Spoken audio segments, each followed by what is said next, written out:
Welcome to the Awesemo Early Bird Podcast. It's your old pal EMac coming to you with Greg Ehrenberg as we get you ready here for Thursday. So happy it's Thursday, September 3rd, NBA, nay, MLB action. Do you know what's going to be fun, Greg? These shows are not going to Uh, overlap. oh, that is true because we have the different time, the terrible start times for baseball tomorrow, where there's what looks like it's a 6 game main slate on DraftKings that starts at 4 o'clock, and the games go up until the last game that starts, which is at 9:40, the Diamondbacks Dodgers game, and then FanDuel's main slate just a 3 game slate. So we're all over the place. And then, as those of you wondering, why did we say basketball? Well, they're tipping off at 6:30. That would be Toronto at Boston, game 3. Boston, of course, leads that series 2-0. And then Denver and the Clippers will have game 1 of their series at 9 o'clock. So I am speculating we will probably do the baseball live before lock for the 4 o'clock slate on DraftKings, cover any of the things that come out for the lineups that are out, and they'll talk FanDuel and just break down all the games for you. And as we know, we usually can predict who is going to be the starters here. The crucial getaway games, there's a 1 o'clock and I think a 3 o'clock game that aren't on any slates right now. One of them, the 1 o'clock game, looks like it has some weather, potential weather issues. That's in Pittsburgh. As the Cubbies are finishing up their series there. Then there's a 2 o'clock game, Texas wrapping up their series in Houston. We're going to skip those two just because they're not really on any particular slate and we could lose one of them. But we'll talk about the 6 games beginning at 4 o'clock here. Reminder, we are sponsored by Yahoo. They just released their NFL Week 1 contest. Week 1 is right around the corner here. They're going with the $500,000 baller. It is a $500,000 prize pool. $10 per entry, 150 entry max, and they do have CSV edit and upload capabilities. So it'll be a lot easier to manage your lineups over there this year. They fixed that towards the end of last year where you could upload your CSV, but you could not do mass edits via your CSV. But now you can do the whole kit and caboodle there. And they just posted their contest on Wednesday around lunchtime. So that is what is going on over there. And then we are wrapping up content here for the Awesemo season-long best ball drafts, but that is still for sale and available. And there will also be content throughout the season, waiver wire pickups and such, some think pieces, etc. So that's a pretty good deal. $29.95 for that. But if you also sign up over at the FFPC and utilize your account with the same email address you signed up with Awesemo, if you reach out to Awesemo support, we will work with them to get you a $35 credit over at the FFPC. So it's like you're getting $5. Not a bad way to do it. All right, game 1 here, Greg. We've got the Washington Nationals, the Philadelphia Phillies, Anibal Sanchez back in our lives. Feels like you and I get to talk about him a lot. Going against Zach Eflin, who, for whatever reason, the way my brain stores information, I think of him and Robbie Erlin as the same person, which I really shouldn't because one's a lefty, one's a righty. Their names are not the same, but that's how my brain stores information. So they are always tripping me up. I'm not excited about either pitcher here. 6-run implied total for the Phillies. That's jumping off the page. What do we do with that information? Reminder, only 12 pitchers. We got to play 2 of them on DraftKings. Yeah, and I don't think either of these two are going to be ones that I'm really excited to roster. I mean, we have, I think the two of us have covered maybe all of Anibal Sanchez's starts except for one of them, and we've stacked against him, or at least said to stack against him most of these times, and more often than not, it's worked out. I mean, we look at his numbers for the year, 6.9 ERA, 6.08 FIP, so it's not like he's been unlucky to have such a high ERA. The strikeouts are a career low for him. He's struggling to generate swing and misses. And then also a guy who allows a lot of fly balls, only a 35% ground ball rate, and then a 19% home run to fly ball rate. So he's not striking guys out. He's giving up a lot of contact. A lot of that contact's going in the air, and a lot of those balls are leaving the ballpark. All of that equals not good results for fantasy or real life. It's going to be pretty hard to get away from the Phillies offense on this one. Yeah, and when you see a fly ball rate, like a lot of times fly ball rates are usually like 10 to 12 to 15, and then you start to think about it. You're like, well, if somebody has a lot of ground balls, okay, then that makes sense that they don't give up a lot of home runs. Anibal's given up 8 home runs already this season. 4 of them did come in his first game. He allowed 2 in his last game against Boston, 1 in the game before that against Miami, none against Atlanta, and then 1 against the Mets in New York. But what Greg is saying there, the 19% fly ball rate, that home run to fly ball rate, that means about 1 out of 5 fly balls hit off him, go bye-bye. That's a And big number when you look at it that way. especially when you don't generate ground balls.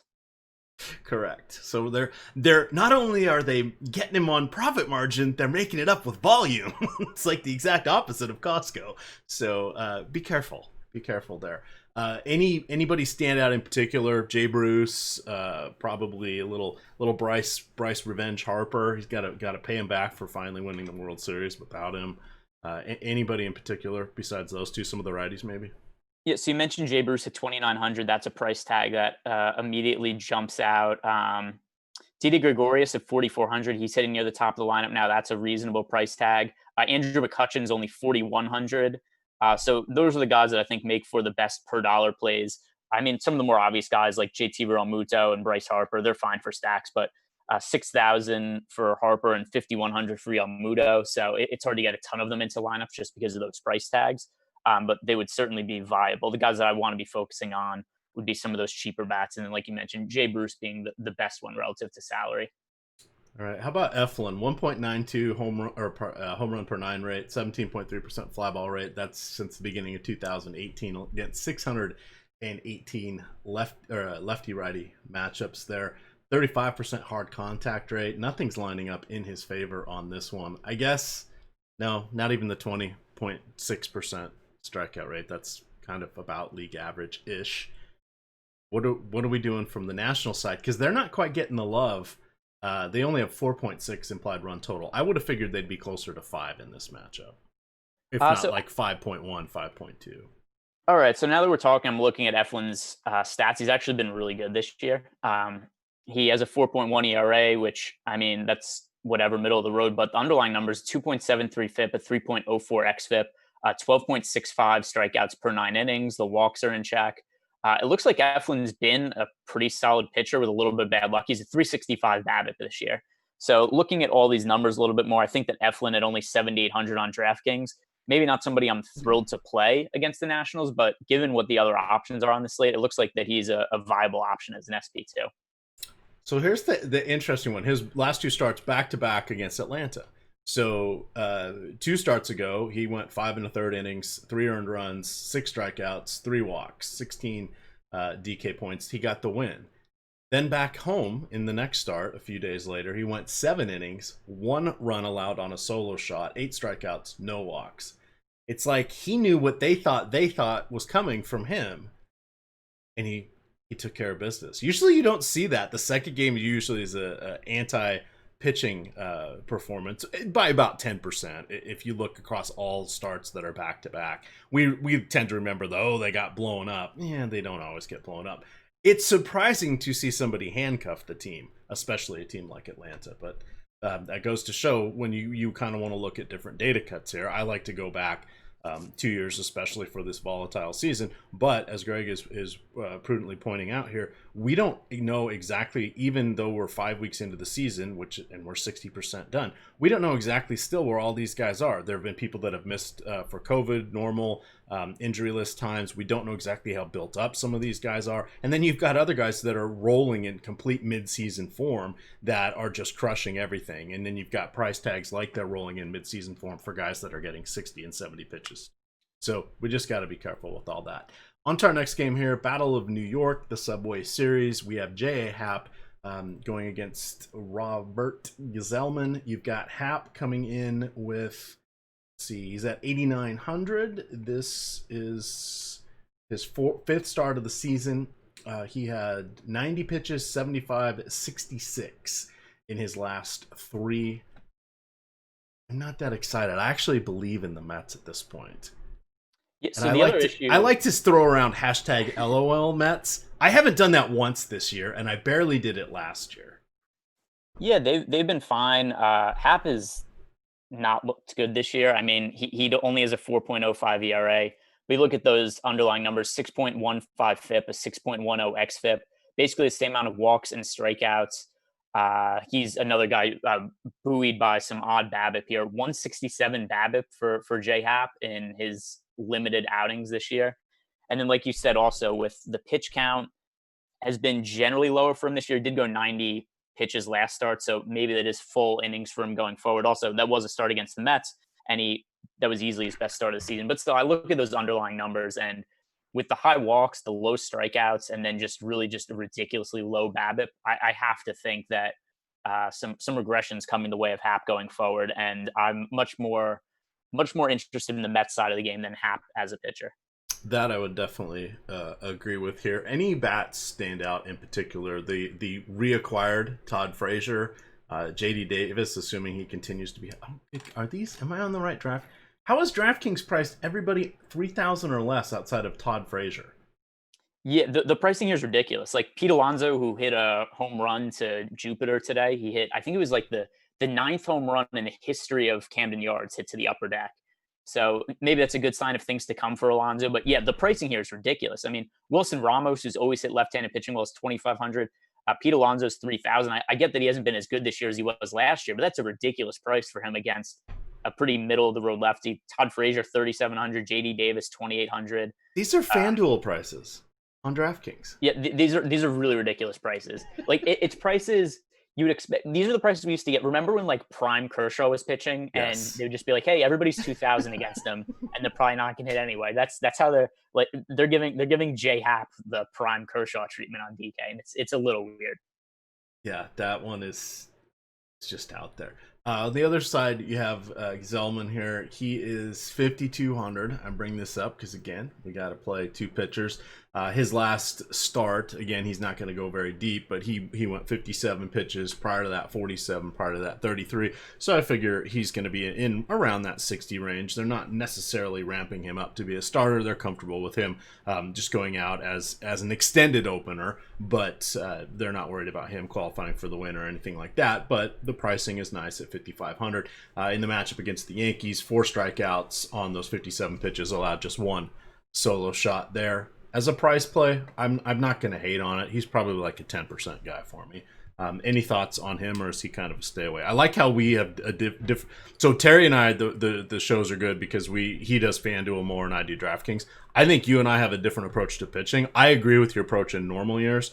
Mine's a little different this year, but it gives a nice dichotomy of different ways of looking at stuff, so people can kind of have their foundational look overnight and just kind of see what they should be thinking about for their player pool, depending on their size. Are you kind of not expecting to get Giseleman? Yeah, I doubt I'm going to get to him. I mean, you look at his last start against the Yankees where he threw 57 pitches, only gave up 1 run, made it through 4 innings.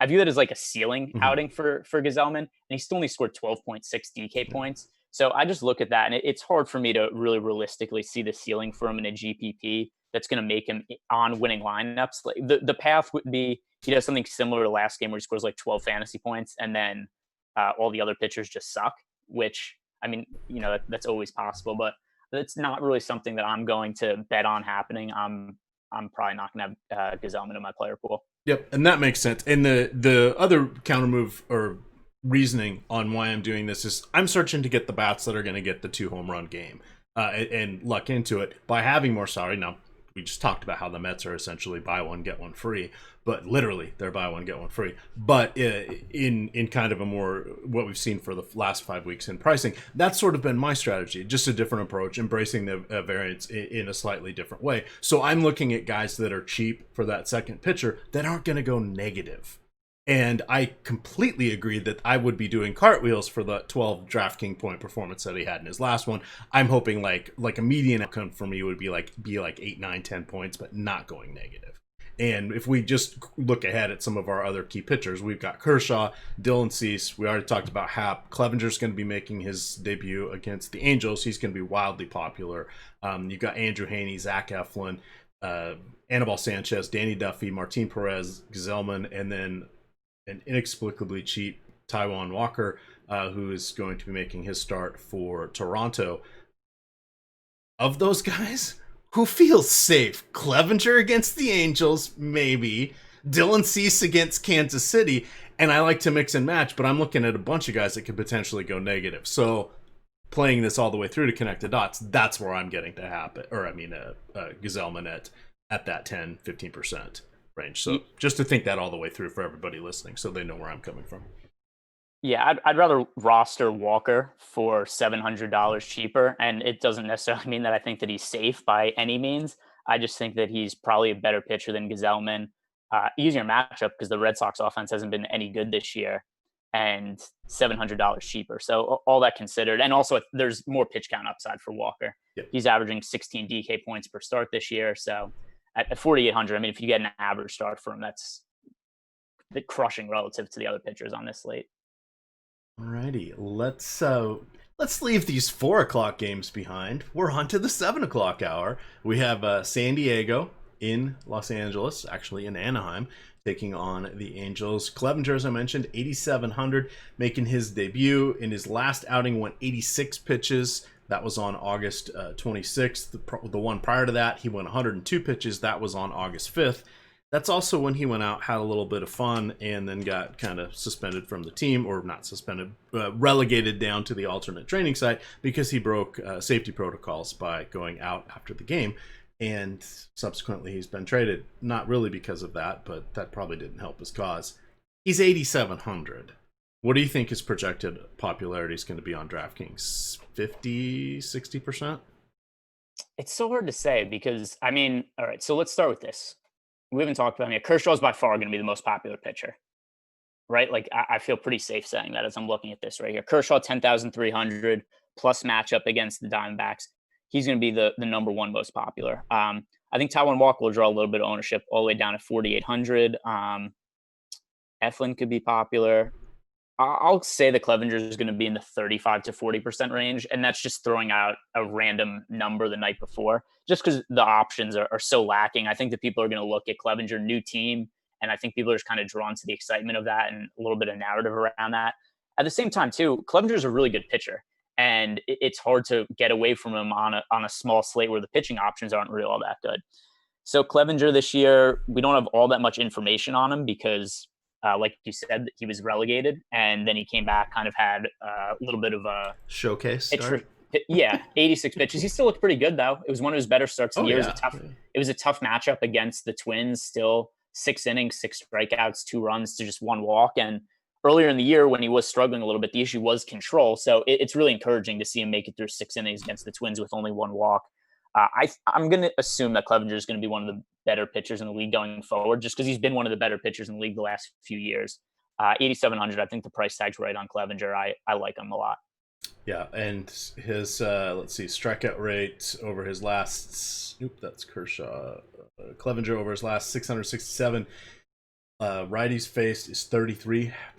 That is phenomenal. That's kind of up in the Scherzer Verlander range. Against lefties, it is still respectable at 24% over 735 lefties. So I really like him a lot, and I will probably take a stand and try to get above the field on him, but we'll see how things shake out. On the other side, you've got Andrew Heaney, who has gone, here's a guy in mid-season form. What are we going to get? I don't know. 104, 97, 101 were his pitch count in his last 3. He has the unenviable task of going against a just bursting at the seams San Diego Padres offense that got some extra bats. They picked up Mitch Moreland at a trade deadline. They got Austin, not Aaron Nola, as Greg likes to call him. Austin Nola. Wait, no, that's what I like to call him. You've got Austin Nola, probably will be behind the dish in place of also newly acquired Jason Castro. That's near the bottom of the lineup. Top lineup, you got Grisham, Tatis, Machado, Hosmer. They did put Will Myers on the injured list on Wednesday night, so that does take 1 bat out, but they're not even going to lose a step here with those other acquisitions. How do you want to attack or roll the dice with the southpaw Andrew Heaney? Yeah, I mean, Heaney, it is a tough matchup against the Padres because they've had a really good offense this year, but Heaney's been a guy that I've targeted a lot this year, especially lately, and he has great underlying numbers. Like the strikeouts are great. He's not walking people as much as he has in the past, which has been an issue. He's just another guy who's suffered from a little bit of bad luck in a small sample size to where he does have a 4.62 ERA, but he has a 2.77 FIP. So the issue for him, it's weird. A lot of these pitchers on the slate, they either have inflated or depressed BABIPs, and there really aren't a lot of guys who are like around that 300 mark that we'd expect. And so we look at Heaney, 320 BABIP for the season, a really low 63.3% strand rate. Those numbers are both going to normalize a little bit, and then Heaney's going to be better going forward. That's why that 4.62 ERA, I don't think is really indicative of how good of a pitcher he is. The 2.77 FIP is probably a little bit too low. He's probably going to be somewhere in between there and be a guy with an ERA in like the mid to high threes range. At 8,400 on DraftKings, he's viable. I prefer Clevenger for a little bit more. I prefer paying up for Kershaw. I think that Heaney's in play, though, just probably not going to be a guy who I have a ton of exposure to just because there's other options I like better. Let's head on. 3 to go. The other 7 o'clock game, Toronto at Boston. New acquisition, Taijuan Walker, is going to get the start. This will be his second one. He got his number called. I hate when they do this. What are you tripped up on? Well, if I look at the DK game logs are interesting because it says he was facing Seattle, but he really wasn't because he was on Seattle. They don't do the best when they flip that. So I was trying to remember in the top of my head who he was going against and if it was Baltimore. It was indeed Baltimore in his last start. 92 pitches. His pitch count has been good. 92, 106, 98. He has strikeout upside. He never quite harnessed it. Was dealt from the Mariners to Arizona. With Ketel Marte back for Gene Segura and Mitch Haniger once upon a time. He had a good first season there, but then has been snake bit. See what I did? For the Diamondbacks, snake bit with injury. Mariners reclaimed him with an eye on trading him at some point. Obviously they did. He's 4,800. There's not much else to say besides that. I still think Boston is a dangerous matchup. They have gotten rid of a lot of their key bats, but they're still pretty decent. But 4,800, a guy with strikeout ability, I don't hate it for this one. And for me, it's a price play, and I think you're absolutely right that this will be a popular one on Thursday for good reason. Yeah. So the other thing too is, we look at the Red Sox offense against right-handed pitching this year, and there's still some name value to the Red Sox. We look at their lineup and some of the hitters, and you just kind of assume, well, they're the Red Sox, right? They have to be good. And it just hasn't been the case this year. We're halfway through the year, and they're still not really hitting particularly well. So, I'm fine with targeting against them. The Red Sox against right-handed pitching, 93 WRC plus, a 24.8% strikeout rate. That's all pretty favorable for pitchers. Taijuan Walker, kind of like an end of the rotation type guy. He's also been a little lucky to only have a 3.27 ERA this year, but 4,800. The price can't get really any better than that. He's close to min price, and then in a somewhat favorable matchup against the Red Sox, I think that he's the best way to save salary pitcher. Yeah, just throwing out some of the baseline numbers for the key Red Sox, Devers. These are just on the season numbers. 259 average, 468 slugging. Bogarts 294 average, 458 slugging. That's pretty good. JD Martinez, deal with the devil, apparently expired, batting 220, 307 on base percentage, which is god awful. 390 slugging, and then we're down to guys like Kevin Pawlicki, Jackie Bradley Jr., Dahlbeck, who's one of their up and coming youngsters. The veteran journeyman Jose Peraza is not as exciting. Let's see, Moreland, obviously no. He's on the Padres. No, now. I know, and who's no Mookie Betts, and they've turned now into Verdugo and Dahlbeck, I guess. That does lose a lot of punch there. So the other thing too is here's the situation where the Red Sox are appealing to me is what's the ownership going to end up being on Taijuan Walker tomorrow? Because even though Walker makes for a great per dollar play, if everybody's just looking at the pricing of pitchers tomorrow and they're like, oh, there's nobody to roster, so I'm going to play Taijuan Walker on almost all my lineups. And then that leads to Taijuan Walker being like 60% owned or something ridiculous. Then that's where you look at the Red Sox stack and say, well, there's leverage here. But just as it is per dollar, Taijuan Walker looks like one of the stronger plays on the slate, and the Red Sox aren't a team I have a whole lot of interest in. It would only be ownership situation that would get me on them as a play. Yeah, and similar to how you were discussing that on the Live Before Lock that we did together, where you were mentioning that the White Sox were worthwhile as a bit of a leverage play for you against Jose Berrios, just because so many crazy things can happen when you're a pitcher. I mean, I always like to say, you're third of your starts, you're going to be locked in, you're going to be awesome. Third of them, you're just going to be bad. And then that middle third, that's what separates you from being a good pitcher and a bad pitcher. If you're a good pitcher, you can elevate that crappy bottom third to the middle third, and that middle third closer to having your stuff. You fight through it. You learn how to pitch. You do all that, and those are the guys that do well. Then the other guys, those are the gas cans. Those are the guys that are innings eaters and just go out and survive. And that's what we've got on the other side here in Martin Perez. So I do want to point out, Martin Perez, not a great pitcher, a lot of ground balls. He doesn't get blown up. He gives up some home run and some power, but he doesn't put a ton of guys on base because he gets out of a lot of this with ground balls and gets double plays and timely saves. So he's someone you're like, oh yeah, I'm going to go against Martin Perez.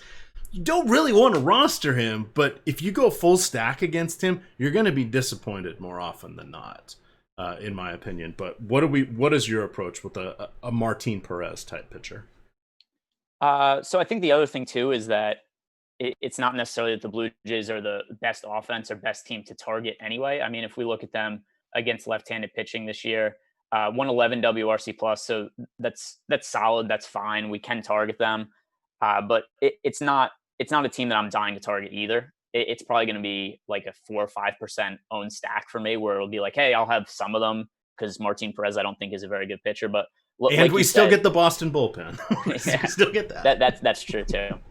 What's funny now is if you go to the Red Sox team depth chart, they have 2 starting pitchers listed on their depth chart now that Eovaldi's on the injured list. So who is it besides Perez? Perez and crap, I don't remember who are the terrible players on this team. I don't even remember off the top of my head, but it's all right. So Eovaldi's on the injured list. I'm trying bringing to it up there now real quick. So anyway, as for the Blue Jays, Zach Godley. Yeah, you're right. So yeah, because their other 2 listed guys are Colton Brewer and Chris Moss. Yeah, those guys are not starters. They probably shouldn't be in the league. Moss, maybe. I don't know about Colton Brewer. So for the Blue Jays, worth a very small percentage of stacks, and then, like you said, probably more for the Red Sox bullpen than actually Perez himself. And no interest in Perez for me, just because there's no strikeouts there. He gives up runs. So it's just hard to see a path to a big game from him. All right, 2 games to go. We're now into the 8 o'clock hour, our lone 8 o'clock game. We have the White Sox and Kansas City. This one will be in Kansas City, Missouri. Not Kansas, Kansas City, Missouri. You've got, let's see here, Dylan Cease, 9,500. He has gone 93, 101, 104, 101, 99, and 83 pitches in his last few starts. This will be the 3rd time he has faced the White Sox. He has more than held his own. He's gone 10 innings against them, allowed just 2 home runs, 9 strikeouts, 7 walks. Not really happy about that, but just 3 earned runs. 2.61 ERA, 1.26 WHIP. He is most definitely in play. Where do you rank him against Clevenger? And I'm assuming you'll still have Kershaw a little bit above both. But he'll be our next guy we talk about after Danny Dylan Cease, I mean, we've talked with Dylan Cease a few times this year also. Really good stuff as a prospect, but it just hasn't equated to strikeouts. Like he doesn't have more than 5 strikeouts in any starts this year. And he barely has more strikeouts than walks. So I don't understand why he keeps getting priced up so high. The matchup against the Royals is favorable, but he started against the Royals twice this year and scored 18 and 13 DraftKings points. So I think that he has maybe a little bit of a floor, but I just don't see very much ceiling from him because he scored over 18 points once this entire season. It was in a really favorable matchup against the Tigers. So Cease, a pitcher with upside, I think potentially a future ace in the league just because of how live his arm is. Fastball, it's upper 90s, but until he generates more swing and misses, I just don't see him being a guy that I'm going to very often in DFS because he's always one of the most expensive pitchers on slates, and it's just not really ever worthwhile. If you look at him for the year, he does have 3.0 ERA, but 6.2 FIP. He's buoyed by another guy, 235 BABIP, 88% strand rate, and those numbers are both going to regress. So Dylan Cease, even with the lucky ERA, is not really putting up great fantasy performances. He averages 13.8 DraftKings points per start. All right, Danny Duffy. I do want to talk about him because there will be a later slate as well. On the two pitcher sites. He's going to be in the conversation. There is just no way around it. However, he is facing a White Sox team that has been I can't think of a superlative for them. They have a 158 WRC plus against left-handed pitching this season. So that's their full group of players. Just their current active roster that jumps up to 160. So weighted runs created plus is basically it's an advanced metric that's been created to neutralize ballpark factors and develops or standardizes a league-wide normalization baseline of scoring efficiency at 100. So for them being at 160, that means they are creating / scoring runs 60% more efficiently than the average team when they are facing lefties. That is godlike, for lack of a better term.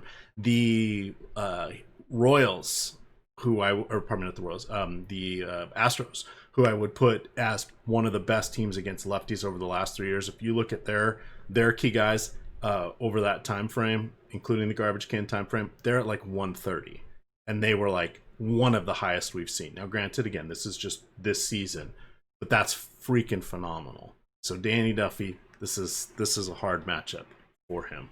Your thoughts, sir?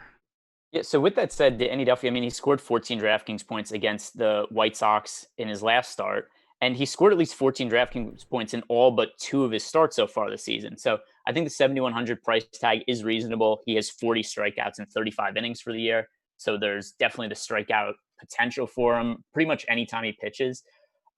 Like you said, not necessarily the greatest matchup. This is also going to be another one where how much Danny Duffy I want a roster is going to depend on ownership. If the White Sox are going to be the highest owned team on the slate or something like that, then I'm a little more apt to get to Danny Duffy. As is, he's a guy who I have like a moderate amount of interest in. I want to get some exposure to him. He'll be in my player pool, not like a massive amount though, maybe like 10 to 15% or something like that. And then I'll also make some White Sox stacks. All right, and for perspective, so I've just expanded my filters to go back to the beginning of the 2018 season. So as I mentioned, the Astros are sitting there with a 130 WRC plus. The White Sox, same collection of players on their team, but their results from wherever they were in those prior years, they're at 108 for their WRC plus. So you can see they're hitting out of their mind. But sometimes that's going to happen, and that we've all seen it. Teams kind of seem to feed off each other, and when they can all get locked in, craziness can happen, and that's what it seems like is going on right now for the White Sox, because they just don't seem to have any easy outs. So it's a difficult matchup, but we want to uncover that just because there is going to be a later slate there. All right, final game of the night. I don't see a pitcher listed for Houston. I'm going to see, or for Arizona. I'm going to see if I can track that down. Go ahead and talk about Kershaw. 10,300, relatively low implied run total, 3.2 there for Arizona. It's going to be in the low 80s and then dip down into the mid 70s during game time. It's a 6:40 start in Los Angeles, 9:40 Eastern time. What do you got for us on Kershaw? Yeah, I think Kershaw is by far the top pitcher on this slate. I mean, he's just doing his normal thing this year. It's kind of funny too, because it's not necessarily that people think that Kershaw is, wash, but I think people keep looking at Kershaw and saying like, oh, he's not an elite pitcher anymore. And people are always looking for reasons to say that Kershaw isn't one of the higher end pitchers in the league anymore. And I kind of think there's always some reason to be skeptical of him coming into the year because, he gets older. He has a big workload. He started the year hurt before the first start of the season. He got scratched. It was a back injury. So I think you just look at some of that stuff. It's like, oh, back injury for Kershaw right to start the season. Velocity has dipped the last couple of years. Then he just shows up and nobody hits him anyway. So that's kind of always the case with Kershaw. And 1.8 ERA for him this year, 24.7 DraftKings points per start. This is despite starting the season with a little bit of a pitch limit. So now he's full go. Really favorable matchup against the Diamondbacks. Like you said, 10,300 price tag, even though it's the highest on the slate, it isn't that ridiculous for Kershaw. Like, to me, it's way more ridiculous that he's only $800 more expensive than Dylan Cease, because Kershaw is way better than Cease, and a matchup against the Diamondbacks is pretty easy, especially now that they traded away Marte at the trade deadline, and this is a team that's, kind of building for the future and looks like they're punting the rest of the year. So Kershaw is a guy who is probably going to be in a good percentage of my lineups today. Hard to say exactly this far in advance, but I assume he's going to be my highest owned player on the slate. All right. It looks like Luke Weaver's going to get the start. I I say that hesitatingly just because the Diamondbacks made enough trades, and he's not listed as a starter on all the sites. A couple of them have TBDs, and a couple of them have Luke Weaver. I do want to point out he's 8,200 on DraftKings, 71 on FanDuel. You're going to be skeptical, like I am, once I read these other numbers. His pitch count, 70, 84, 87, 67, 43. His ERA, 8.23. His WHIP, 1.76. No bueno. The strikeouts, 34 in 27 innings. The rest of it, an absolute disaster. And a terrible matchup too. Yeah, and he's going against the Dodgers, who even if Bellinger sits, and we know Justin Turner landed on the DL, they are still loaded for. Yeah, I have no interest in Luke Weaver, and it's kind of crazy he doesn't even have like the Taijuan Walker price tag, right? Like if he was 4,800, you'd have to think about it, but the fact that he's priced so far up on DraftKings, like that's maybe the easiest pitcher on the slate to fade. All right. That's going to do it for us. One of our shorter shows, but that is quite all right. We, of course, will have all sorts of content for you throughout the day on Thursday. Don't forget, we've got golf in action, and we've got some nice single day information there. I've been not playing the week-long tournaments, but I've been doing some weekend stuff and singles day stuff just because I've literally been playing every other sport out there, and I found some nice little success here and there with the information. I just more or less make a core group of lineups out of Jason Roslin's article. I look at our single game slate projections, and I have a little bit of fun, and it has been nice. I actually have now grown to prefer the single game slate golf contests over the 4-day contests. I'd never thought I would say that. Here we are. Any final thoughts before we get on out of here, Greg? No, I'm pretty excited to watch the final few seconds of the Milwaukee Bucks Miami Heat game. All right. With that, gamers, good luck.